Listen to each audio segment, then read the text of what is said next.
Hello and welcome to the Energy Talk podcast. My name is Olubunmi Olajide. Thank you so much for joining us again for another episode. On this podcast, we tell stories about sub-Saharan Africa's energy transition, focusing first on the financiers, policymakers, and innovators that are bringing us closer towards a sustainable energy future.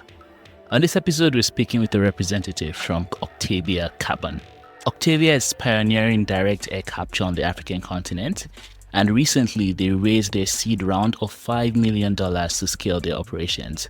The round was co-led by Lateral Frontier and E4E Africa, with participation from Catalyst Fund, Launch Africa, Foundation Bontnea, and Renew Capital. This round was one of the largest fundraisers last year in the African clean tech ecosystem and even across startups generally outside of the climate tech space. On this episode, we're speaking with the head of commercialization at Octavia, learning about the technologies, the policies that are making it thrive in Kenya, and also how they make money from this technology. We'll start the conversation now with Diana telling us about how she first got into the sector and about the early days of working at Octavia. Just quickly before we get into the episode, I want to share something that I'll be doing, and I hope you can join me. On the 15th and 16th of March, there will be an event holding virtually called Africa Reimagined, which is a VC summit that's going to be featuring investors from Enza Capital, Launch Africa, Madika, Arua, Sabo Capital, and a lot more, talking about the future of VC and innovation on the African continent. If you don't know, I've been involved with Included VC for a while now as a fellow in the current cohort, and I will also be moderating a few sessions during the day. So if you have any interest at all in innovation in the African climate tech space or VC in general, then I hope you can join me on the 15th and 16th of March. I will have the information to sign up in the show notes of this episode. Now, without any further ado, let's get into the conversation with Diana. My name is Diana Maranga, and I'm the head of commercialization here at Octavia Carbon. And how I found myself in this space is, like you said, pretty interesting and kind of unconventional as well. So I think let's just start from the beginning, right? And how I just got intrigued and interested in sustainability and the climate. So this is around soccer. I need to tell I was a very, very young girl in Nairobi, Kenya, just very young, naive. I was 5, 6, 7, 8 years old. And I was watching the news. And there was this lady, really boisterous, really brave. Her name was Professor Wangari Mathai. I'm not quite sure your listeners know her, but essentially, she was the first Eastern Central African woman to get a doctorate degree in environmental conservation, but away from academic achievements, she is generally one of the main reasons why Nairobi still has its green space. So the news, she was standing up against the dictatorial government at the time and essentially just protecting green spaces with all her might. And then and I think every single young person in Kenya knows about Professor Wangari Mathai. Unfortunately, she passed on like a decade ago or so. But to her, at least to me at that time, it seemed super cool what she was doing and just being a brave woman, and more often than not, just standing up like on her own. And I got super intrigued by the environment. And I remember in school we had like tree planting days and environmental conservation days. And it was super fun because taking care of the environment is super fun and super essential as well. So owing from that, I kind of obviously divulged into what my dad at the time called super practical degree course. I got a course in business and IT, pretty far away from the humanities. And I remember immediately after uni, bright-eyed, everyone else just wanting to make a mark. We know that wanting to make an impact, but just following the sort of practicalities of my educational background, I obviously very naturally sought a job in IT. And to me, at that point, it was a pretty job, I'm not going to lie, and just wanted something a bit more challenging. And now how I got into Octavia is pretty amusing story where my best friend at the time, she knew I was I'm looking for something that was a bit more challenging to me. And then her sister, who's actually our head of growth and partnerships, had just joined Octavia as our first electrical engineer and the fourth member of Octavia at the time. So she called me up and told me, hey, you should come, just come and see what we're doing. It's pretty strange, but you'll catch on like the rest of us. And yeah, joined Octavia, met Martin, our co-founder and CEO for Offic. We talked through Direct Air Capture, why Kenya, and I was like, this is quite strange. I like it. Let me stop what I'm doing now and just switch careers. So my dad was not very amused with my decision at the time. But it's been 2 years since, and yeah, I haven't left Octavia and just grew into my role into head of commercialization, into business development, into the commercialization of our products. And yeah, it's been a pretty solid journey since. So yeah, that's how I got into Octavia. And very interesting story. And the story that follows after, I'm sure, is even probably more of a journey. So I want us to walk us through, first of all, what is Octavia Carbon? What is it the company does? And from when you joined, from what sounds like pretty early stage, how has the organization grown? Obviously touching on your current fundraise. Yeah, of course. So Octavia Carbon is the global South's first direct air capture company. And essentially what we do is we design, we build, and we will deploy, and we are deploying a machine that filters the outside from the air. So we're very much in the business of reversing climate change, but also very much in the sort of manufacturing hardware space, which is very, but we'll dive into that a bit later. So I joined Octavia as the sixth member in late 2022, when we're now just 8 people building our very first prototype in an apartment. Our neighbors hated us. As you'd imagine, how dare you grind and build metal and burn metal in an apartment? Valid. But immediately after, well, we saw the need to obviously move to a much larger manufacturing space, which is where I am at the moment. But since then, we are now a team of 60 to 65, thereabouts, just across 5 teams in commercialization, in product operations, group and partnerships. So that's where we're at. And very recently, well, a few weeks ago, we recently announced our seed round close around $5 million, so 2.9 in seed, and the rest in carbon finance, more specifically. But yeah, I hope that gives you like a rough overview of where we're from and where we're at. Yes, definitely. And employee number 6, I imagine the accommodation space wasn't the only unique startup story. So is there anything else from that early days that maybe when you stepped in, you were like, do I really want to be here long term? That kind of almost scared you away. Yeah, because as I mentioned earlier, direct air capture just in general is a pretty nascent technology. So I had to build my knowledge from the grassroots, from the base up. So that was interesting. But at the same time, it is also the most opportune time to learn about direct air capture, because now it's being widely adopted just across the world, but also more specifically in Kenya, but we can get into that a bit later. I think just the nuances of starting like a startup, understanding the compliance and regulation, that was definitely a journey. Looking towards just thinking of it into where we want to settle. Because I remember I joined, we weren't quite settled. Direct air capture and storage was definitely an idea of ours. And I think you can see like a rendering of our project in the corner of my screen there. I'm not sure if you can capture that.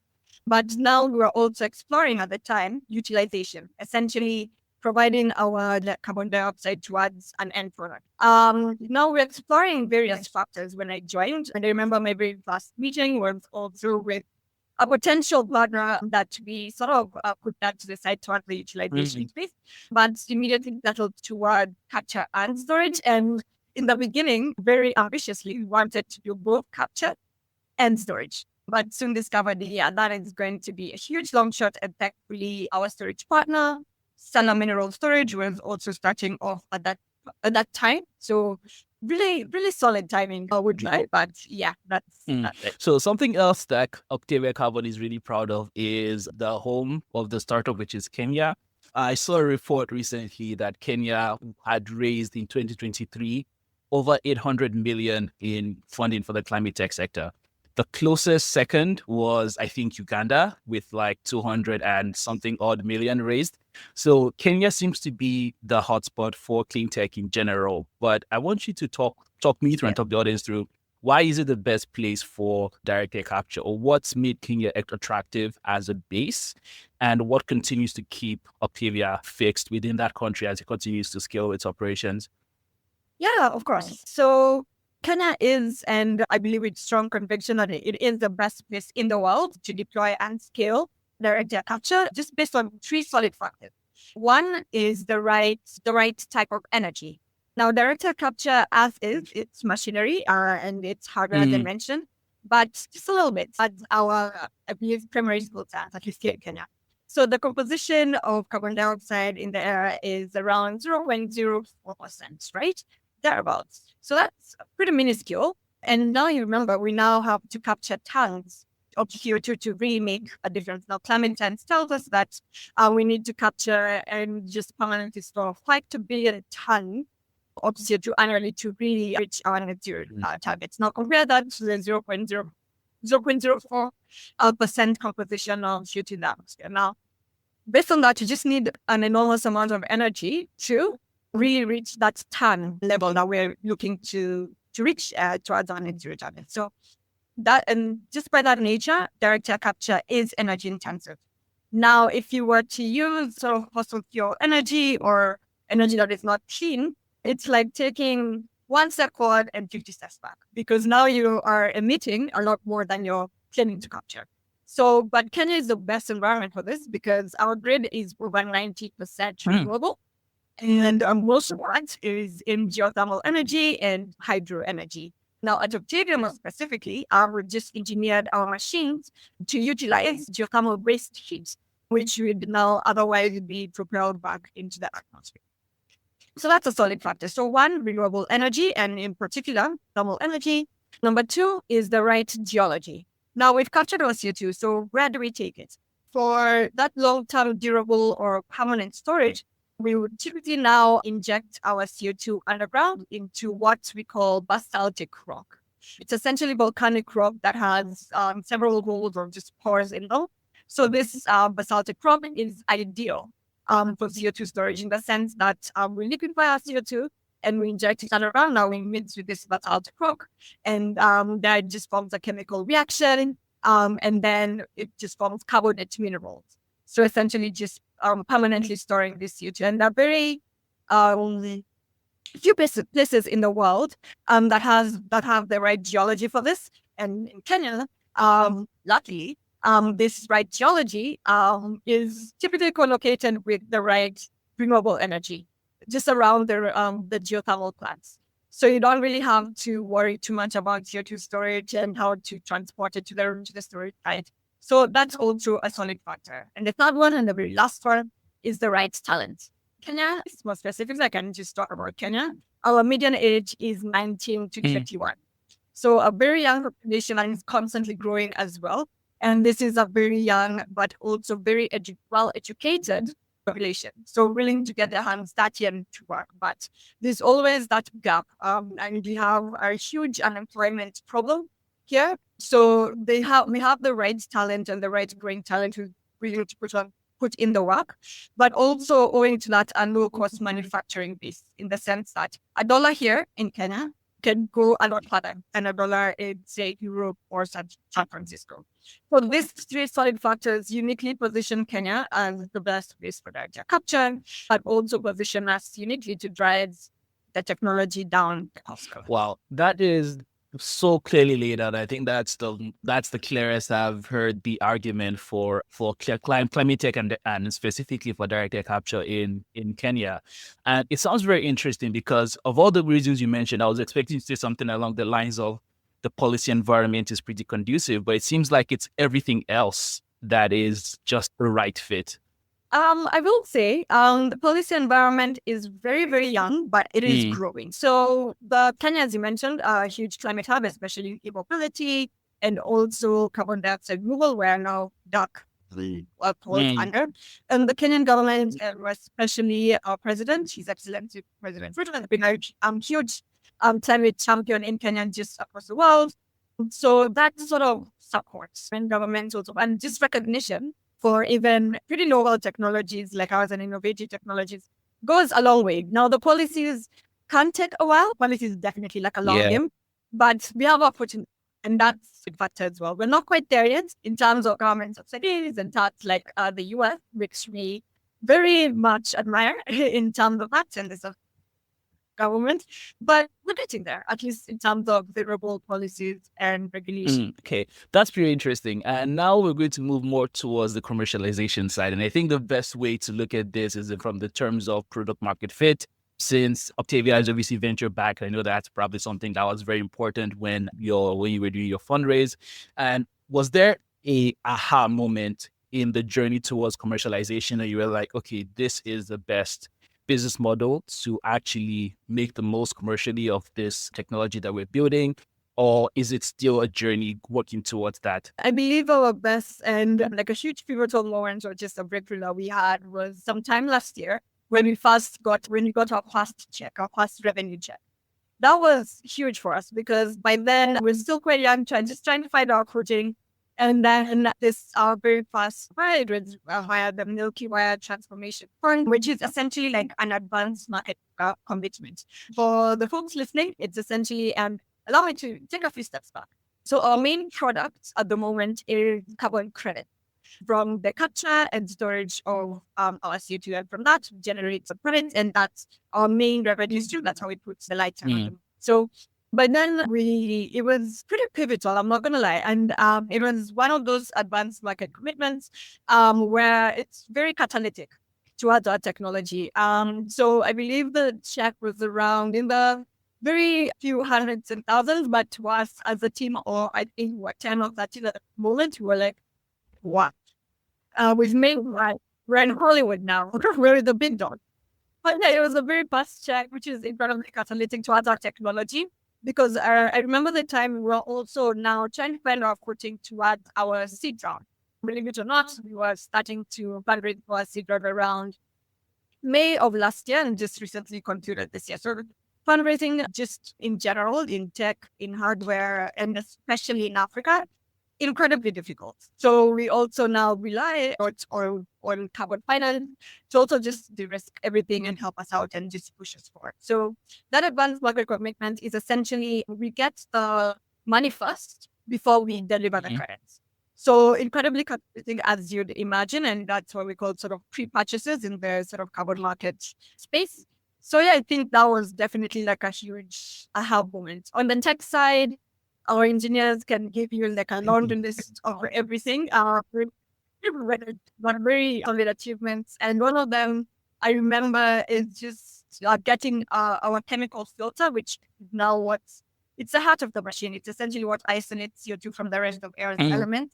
Getting that right was huge. A bit of a celebration here at Octavia. And then subsequently getting that high purity CO2. For context, for our listeners, CO2 has to be above 95% pure for it to qualify for injection and obviously now permanent storage. So getting that high quality CO2. And more recently, the engineers were also able to build like a mini plant in 6 months. So from design to laptop screens and very odd drawings towards now something on the ground in Gilgil. So yeah, those are just some pivotal moments at Octavia. So I went on from this is very exciting, and the reason why I say this is obviously I'm sure there's a technical story that the engineers would love to tell, but from your standpoint, I imagine that business development for technology as unique as yours is extremely challenging for the many reasons that you mentioned. And also because you're selling into the carbon credit markets, which is relatively very young, especially from an African context. There's not a lot of really developed like markets and network that really supports the carbon credits markets. So for solar, there's like renewable energy credits that's based on generation, but the core product, it sounds like, that you're selling is those carbon credits. So how difficult it is to go out to the market and talk about the technology, which is new to the region and new in terms of operations as well. And how difficult was that? And how did you cross that gap to get the first check? So with direct air capture credits, direct air capture and storage credits, we are pretty pricey due to the fact that the technology is pretty novel. It's nascent. It's just still being explored. Not much investment has gone into it. But at the same time, as I mentioned, it's also hardware. Hardware is incredibly expensive, especially steel. And you have chemical parts of it. You have the logistics parts of it. So for context, each of our credits at the moment, and we are super competitive, mind you, of $600 to $650 per ton, And as compared to forestry credit, which can range from $5 to $20 a ton. So, and now you're going to a potential buyer who does not know too much about direct air capture. Two, their technology hasn't quite scaled as yet. Actually, you're telling them they need to pay an exorbitant amount as compared to what they typically know, which is forestry adaptation, clean cooking credits. So in general, direct air capture credits, even in this market, are pretty hard to sell, just based on those factors that I've mentioned. But one thing and a few solid factors that differentiate us in the market is one, durability, because once we permanently store this CO2, we can stay there for more than 1,000 years. Once it is safely and well done, of course, these are two solid factors. And two, we have the measurability factor as well. We can account for up to the granular level how much CO2 we have captured and stored.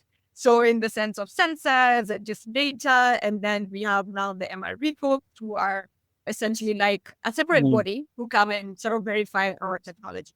And there are several factors. So, and now towards the Octavia narrative, we also have the climate justice, where, as we know, Africa has emitted a list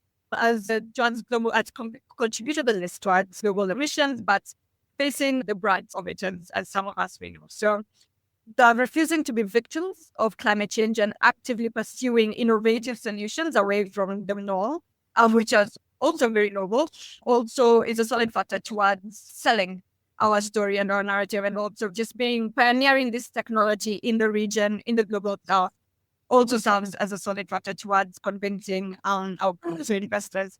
But also just Octavia's general mission and just a solid pillar of ours is community engagement and development, and also responsible deployment. Just making sure a share of the revenue actively goes towards the community in various ways, social, economically, jobs as well. So yeah, long story short, I think. I hope I've answered your very good question. Yes, you have. Yes, you have. And it's very interesting the way you've put it now, because it's kind of like the path towards, I think, what scale looks like for Octavia, obviously, is to continue growing your operations. And when you look at growing your operations versus the demand so shifting out to the demand side of it, how do you look at the sector more broadly? Obviously, Octavia is a pioneer in this space on the African continent. But globally, how do you see the carbon credit markets and also the direct air capture market moving? Do you see it like it's primed for growth? And what are the milestones you're looking at? Yeah, I'd say the carbon market currently, at least in direct air capture, has been a bit slow because of various factors. Macroeconomics plays a solid factor in it, in the sense that our main customers at the moment are in the global north. I think US, Europe, and Japan is slowly coming up. So these companies have faced, at least owing from COVID, high interest rates, and that also just translates to high costs for them. And typically, and quite unfortunately, sustainability or ESG budgets are often the first to be cut. And then if those are the first to be cut, then they're not quite going to consider a pretty noble and catalytic investment towards direct air capture, but they just want to mix their targets. So they go to more sort of, and I know they hate this one, traditional methods of offsetting. Think about emission reduction, renewable energy credit. The listeners better not attack me in the comments. But macroeconomics and obviously the recent US election has sort of destabilized the market for them, but it is picking up. And it's just a tough market for everyone, and not just direct air capture specifically, especially in the sort of carbon dioxide removal. So, but it is picking up with interest rates going lower, but also we have also personally within Octavia formulated some pretty strong corporate partners that could help us mobilize this demand, especially in the region that we're not quite privy to.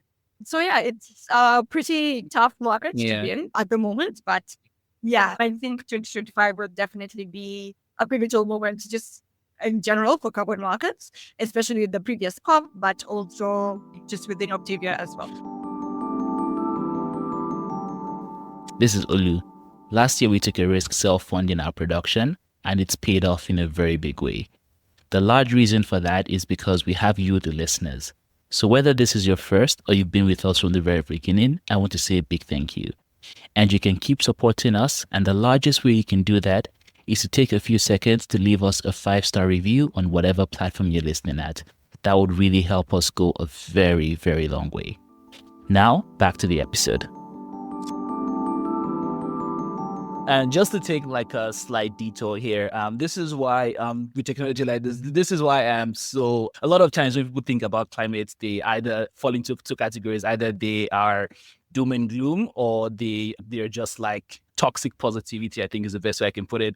But I think there's somewhere in the middle, and usually where I find the centrists in the sector are people who are actually looking to either deploy technology or to work on actually making money from technology, because you're in the weeds, right? And you're seeing like, okay, these are the blockers, we need to remove this. And that's why I really appreciate when you have commercial players, when you have private companies who are looking at these challenges, because then it really forces you to think probably not very impact driven. You're thinking commercially about how do you get this and how do you meet revenue targets. And as you said, it can be quite challenging. So moving on from the way Octavia sits right now. So a lot of the revenue you're getting is from the global north, as I imagine, from companies who are looking to meet net zero targets. And you mentioned that the DRE, the ESG aspect is primarily what's driving it. But do you think that going forward now, companies have obviously said, like some of the biggest corporations that you've mentioned have set net zero targets. A lot of the regions that you've mentioned, obviously looking at some form of manufacturing and scaling manufacturing. Obviously, like globally, there's a scale back from a lot of economic activity, especially around manufacturing. So apart from the macro aspects, what else drives the growth of the sector? Is it still primarily driven by companies trying to meet net zero targets, or are there some other drivers that you're looking to pull in terms of levers as well? Something else that also drives the market pretty heavily, policy. Policy does drive the market, and with policy and regulations as well, especially towards now driving financing into these technologies and into these methodologies, etc. Investors like predictability. They want where the money can. And without these formal steps or just these formal frameworks and super rigorous frameworks, they understandably shy away. So policies and international policies typically drive these technologies and just carbon markets in general forward. We have the sort of CORSIA, CORSIA, essentially just a conglomerate of airlines now. The airline and transport community, huge emitters. I'm not quite sure about the percentage, but now if they fall under this umbrella, then they need to offset their emissions. So setting up this rigorous policy and also just buyer groups, as I like to call them, also drives demand as well. So just the need and the policies and also just making sure folks are compliant also definitely drives the market forward. So do you think that the policy move, do you think it has to be driven internationally, or do you think local level policy as well on the African countries and individual countries is also a big driver towards this? Both. You can't have one without the other. International policies may try, but also countries need to also put in the work as developing their internal policies as well. For example, I think I can just speak to the Kenyan context. Very recently, fairly recently, that was around September last year, we were able to sort of pass the Climate Change Amendment Bill, which is pretty comprehensive and actually recognizes DAC as part of our sister contributor towards that, but also recognizes the need to form a carbon market registry, but also like a carbon market regulation authority as well. So essentially, by having all projects in this registry, Kenya is now well positioned to trade carbon credits across various jurisdictions. Now, there's a lot like Article 6.2. We're not quite there yet. We haven't crossed that finish line yet. I guess it had been in conversation for a bit, and we're hoping that it sort of progresses. But this reaches country-specific policies are a huge and a solid factor towards contributing towards international policies. Because international policies can move forward, but regional, you're stuck in Kenya, calling map timing, just marching in the same spot. Then you can't quite compete regionally as much as Octavia is a private company. There has to be that sort of regional regulations and policies governing this, and then now towards contribution towards the international policies as well. Taking a few steps back, you mentioned as well that obviously since this is mostly hardware, new technology, you're pioneering the space, it's very capital intensive. So when it comes to actually building the direct air capture units in the way you described, has it been difficult historically to source what I'm guessing is the debt you need to actually build those assets? And what has that journey looked like from the early stage to the current phase that Octavia is in? Our fundraising journey has been incredibly Mhm. difficult.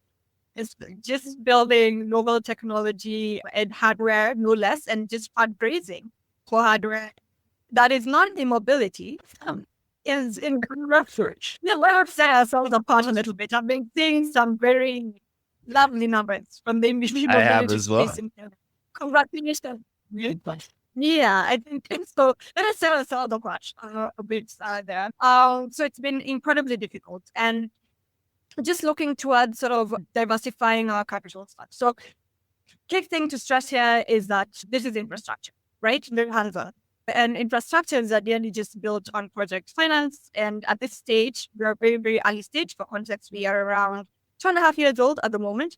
So at the moment, and the dark industry in general, I believe, has just been relying on venture capital. So I'm not quite sure if there's some people who, at least in the dark industry in general, just even outside, I'm not sure if they've been able to raise private equity. Well, other than Climate, which is, I believe, the largest direct air capture company in the world at the moment. So at the moment, we've been relying on equity and obviously carbon finance from the sale of carbon credits.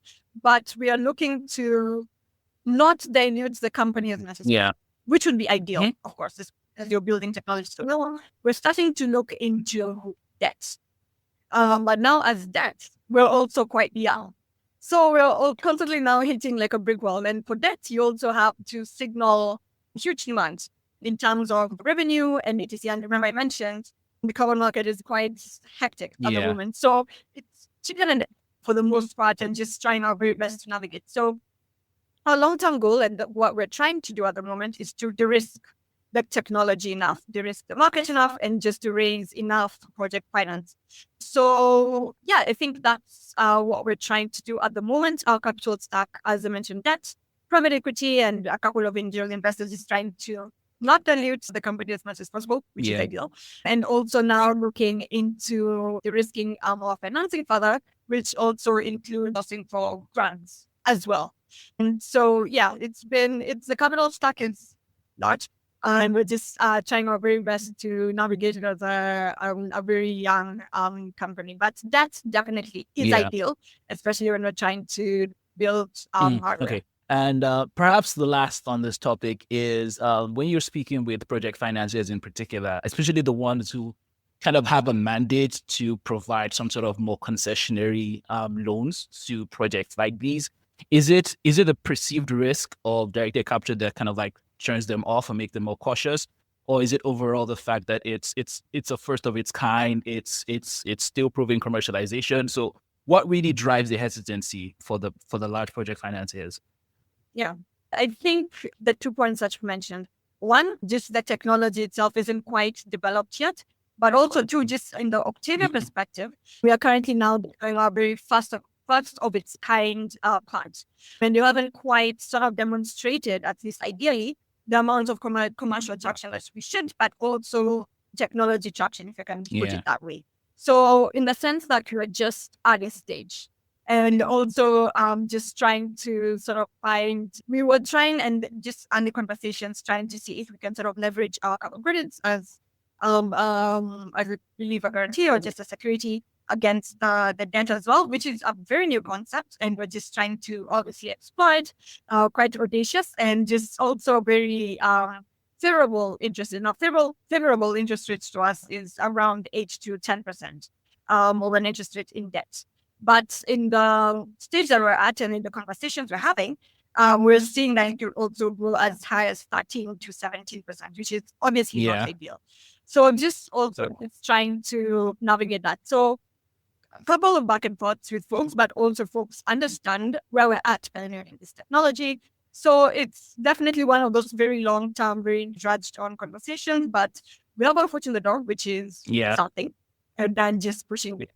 our conversations for. To be fair, for 2.5 years worth of progress, I think Octavia is in a very good place, progress-wise. But obviously, there's like so much more that needs to be done on the continent. Definitely things that will keep me very excited. And as we move towards the end, is there any particular experience? So you've shared about the early days, but more regarding the commercialization track, your experience with Octavia. Has there been any one particular moment, whether it's with like community engagement, or where it was just like pitching the technology and hearing responses? Has there been any one moment where you think back to and you'll be like, this is why we need to solve this problem, or this is what motivates me to go again on the next pitch, to go again to the next community engagement session? So I'm just really curious to hear that. Yeah, definitely. I believe, at least for me personally, it's, as you mentioned, generally community engagement and that sort of responsible deployment and the obligation towards giving back to the community. With Octavia, we are super insistent on inward economic development. So that doesn't just matter within Kenya, but also towards the project site. For context for listeners, our headquarters are in Nairobi, but our project site, due to the various factors like the geothermal and the right geology to store CO2, is about 2.5 hours away from Nairobi in a place called Gilgil. That's where our project site is. And it is when now you leave the capital city where we live in a bit of a bubble. You go to these communities, you get to see firsthand the absolute mess that climate change has caused in terms of drying up of seasonal rivers or even permanent rivers, really, which just cascades into no food, no water, their cattle, and this is a highly traditionally pastoralist and agricultural community. So essentially, they don't have a way to make money or just to put food on the table simply because of climate change. Now, direct air capture definitely stores CO2, but we need to make a solid and very tangible effect towards the community, social, economic, education as well. So now we go to these communities, we see the absolute mess of climate change. We get the sense of urgency to actually do this and scale some of these technologies. And it's never direct air capture coming and bullying everyone out, and this is the best thing. It's never either or. It's and. We need the forestry projects. We need the clean cooking projects. Super important. We need the renewable energy projects that diverge away from ourselves, away from like fossil fuels. So it's definitely a collective movement, and it is just a constant engagement with the community. And now that motivates us to move a lot faster and just find ways of affecting the community positively. For example, we've been able to sponsor a couple of school children towards primary education. We've been able to kickstart an apprenticeship program where essentially sort of reverse engineering, where the demand for the job is here at Octavia, but the skill set isn't there, especially for like sort of mid-skilled opportunities. So getting folks from the community who are interested in technical or vocational courses, putting them through school and bringing them straight to Octavia, so establishing a very strong talent pipeline. I'm a solid member of the deployment community. So just providing them with a stable job and that's now putting food on the table, but also providing them the skill set towards this super growing technology just industry in Kenya. So interactions with the community definitely motivates us to just work a lot faster. And personally, a couple of people at Octavia, we've been personally affected by climate change. Back home, where my community is typically agricultural, the rivers have dried up, and it's pretty difficult and devastating to see a pretty thriving community sort of slowly slowing down and looking towards alternative ways of putting food on the table. So it's definitely like a huge motivator as well. Yeah. I'm really happy you told that story, because that story is reflected to me with I talk to, because one thing I always love about the sector is it's extremely impact driven. Like, I'm sure we're trying to chase like revenue targets and all these things, but the motivations often come from that impact on the community. And while we are on this note, we asked this question before to prepare, and this will be the last question of the interview. With all the work you're doing, being at an early stage startup, the hustle that's involved, especially when you're dealing with first of its kind technology and you're trying to prove out commercialization of the product, How do you define failure in your work? So the green transition, I hate using the word green, but I'll just use it for this. But the green transition is a global transition. And most folks might wonder why we're pursuing pretty pricey or expensive technology, but it's technology that can also sort of scale and bring to driving Africa, just Kenya or just Africa in general, towards industrialization and job creation and economic development and inward economic development at that. So failure for me is if Kenya or if Africa still remains poor even after going through this transition, because thankfully, we get to get paid towards participating in this green transition, right? So if we still remain poor, even as we go through transition, because we have the resources, right? Africa is a very rich continent. We have the right minerals, we have the right energy, we have the right, and we have large swaths of land that can actually hold this technology, and we have the workforce as well. So we have the right ingredients. We also just need the right leaders to drive us in the right position, but also the right policies as well to also guide this. So if Africa remains poor, that will definitely devastate me a lot because there's really no excuse for Africa to remain poor as we're sort of driving this green transition. So that would definitely be a very sad moment for me if I'm looking back 10, 15 years down the line and realizing that we haven't made a lot of progress due to various factors. Could be policies and finance, but also that much of green extractivism, which is also a byproduct or just a part that I've also been thinking about.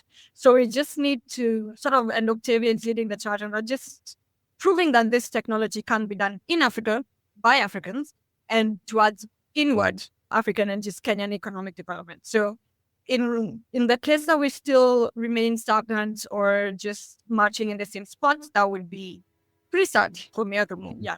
So I think that's my answer. Thank you for listening to the episode. We look forward to bringing you more innovation happening in African climate tech. And if you made it this far, it would really mean a lot to us if you shared this episode with a friend or a colleague that might also find this insightful. This episode was produced by Chikoze Uba and was edited by Africa Business Radio. Until next time, have a great rest of your week. Bye-bye now.